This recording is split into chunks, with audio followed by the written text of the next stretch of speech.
Hello Michael Machiwa. Chamurundisira mugrupu rema10 days chi? Zvekutsanyira ndinazvo. Chamurundisira mugrupu chi? Mota ndinadzo, marriage ndinayo, makombi ndinawo. Chamurundisira mochi? Kundisa mugrupu rimwe chete nana Mailodza. Mailodza nyashi chaiyo kuti munhu anobarwa naye havana. Chikafu chaicho chekuti vaje January. She's doing an undercover, you don't see. Totsanyira marriage kuti dzaita sei?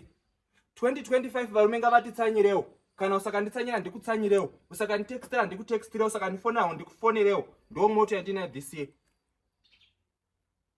Kana ndakuda kutsanya ndane something, a mission to accomplish.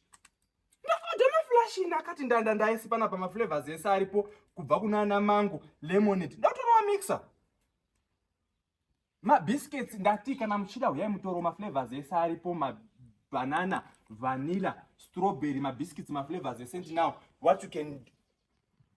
I'm being rude for what? I'm just outspoken. I'm just speaking my mind. I'm not rude.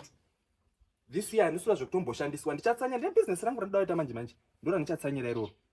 on my own time because he's rich. And my lords are not going to noise. Then means I won't confuse somewhere.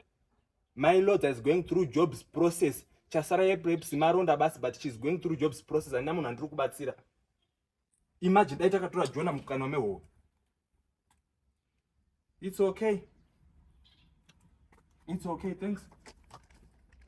Uya akazara mwana wangu uri ku UK wakatumire chikafu chiri momo. Chinoora une makeke mune onini fruit cake iri mombo. Pandopedza 10 days inongara uya hai dufandu uya hai stakarongekas. Mani maidya muchita unga mune makwekwe nedura. Okay, baba. I'm very apologetic this year. Wangu andaina akaramba. Ndikutora mungu. Ndotsanyira murume kuti waita sei.